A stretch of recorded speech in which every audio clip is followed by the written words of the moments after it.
Vous regardez le top de l'information, un concept à Ricochet Communication. Bonjour, la rencontre d'hier au Palais de la Marina entre Adrien Humbedji et Patrice Talon n'a pas convaincu le Parti du Renouveau Démocratique à rejoindre l'un des deux blocs de la mouvance présidentielle.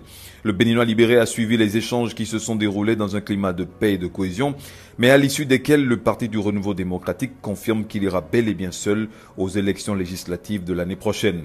L'information a été confirmée à travers un communiqué publié hier, jeudi 29 novembre 2018, par Falilou Akadiri, secrétaire général de la formation politique. Le dit communiqué a fait le point de la rencontre que le parti a tenue avec le chef de l'État au sujet des difficultés qui expliquent la suspension de la participation du PRD aux activités du bloc républicain. À en croire le contenu du communiqué, le parti a déclaré constater que les conditions de son adhésion à l'un des deux blocs en cours de constitution ne sont pas réunies parce qu'elles n'emportent pas l'adhésion de ses militants. Le PRD ne peut donc consentir à une fusion dans les conditions où celle-ci se présente.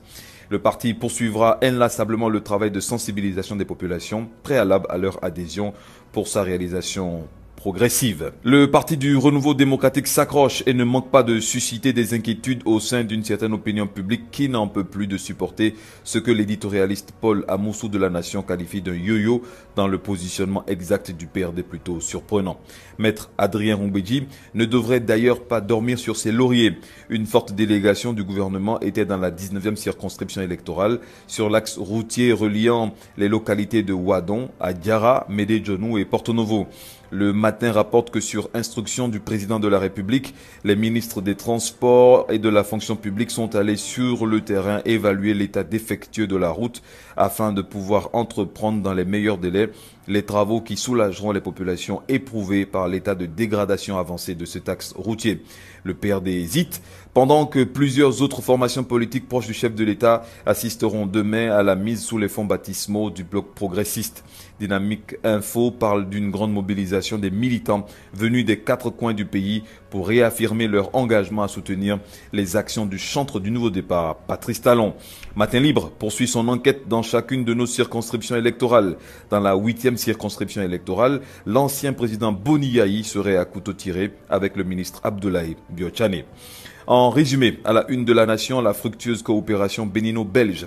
Le vice-premier ministre belge, Alexandre De Croo, et Marie-Odile Atanasso, ministre des Affaires étrangères et de la coopération par intérim, ont procédé ce jeudi 29 novembre 2018 à la signature d'une convention spécifique pour l'exécution du programme indicatif de coopération d'un montant de 60 millions d'euros, soit plus de 39 milliards de francs CFA sur la période 2019-2023. Cela porte sur l'économie et la santé sexuelle et reproductive.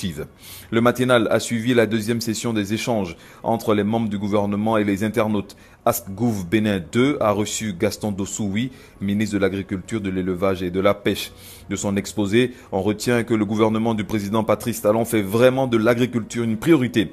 La qualité et la pertinence de l'intervention du MAEP ont montré que la révolution agricole est une priorité et que dans les prochaines années, le Bénin se comptera parmi les puissances agricoles du continent. Fraternité est à la douane béninoise dont les agents ont arraisonné environ 362 kilos de chanvre indien dans la localité de Ndali. La douane veille au grain, l'autorité de régulation des communications électroniques et de la poste également.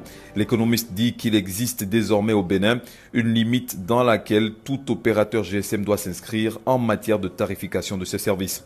Prise le 19 novembre 2018, la décision portant encadrement des tarifs des services de communications électroniques a été rendue publique hier jeudi 29 novembre 2018 lors d'un point de presse tenu par le secrétaire exécutif de l'ARCEP, Hervé Guédégbé. Désormais, il ne sera plus question de forfait réseaux sociaux, mais de forfait Internet tout court. Aussi, la communication sera facturée à 0,4 francs par seconde, ce qui équivaut à 24 francs à la minute. En tout état de cause, aucune communication ne peut être facturée à plus de 60 francs à la minute, quel que soit le type d'offre. Le service messagerie qui était facturé à 14 francs entre clients d'un même réseau sera facturé entre 2 et 5 francs. Les services data sont soumis à la vérité des prix.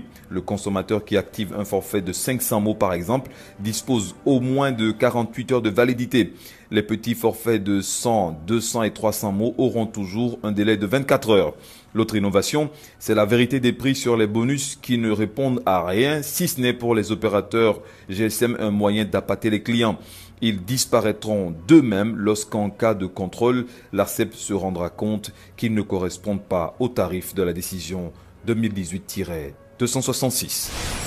La rentrée pour nous est synonyme aussi bien d'efforts dans l'amélioration de la satisfaction de notre clientèle que d'efforts dans la proposition de nouvelles solutions aux professionnels des métiers de l'audiovisuel et de la communication.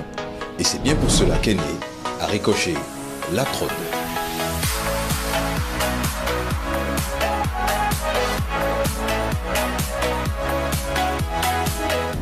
Vous êtes graphiste, vous êtes monteur, vous êtes ingénieur, vous êtes architecte. Vous avez des clients, vous avez des opportunités, mais pas de matériel pour travailler. Nous avons pour vous du matériel de dernière génération avec la dernière version de tous les logiciels.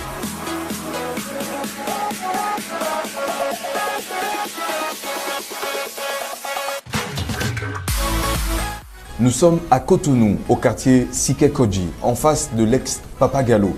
Contactez-nous en nous appelant au 97 14 60 00 ou envoyez-nous un mail à l'adresse aricochetcom@gmail.com.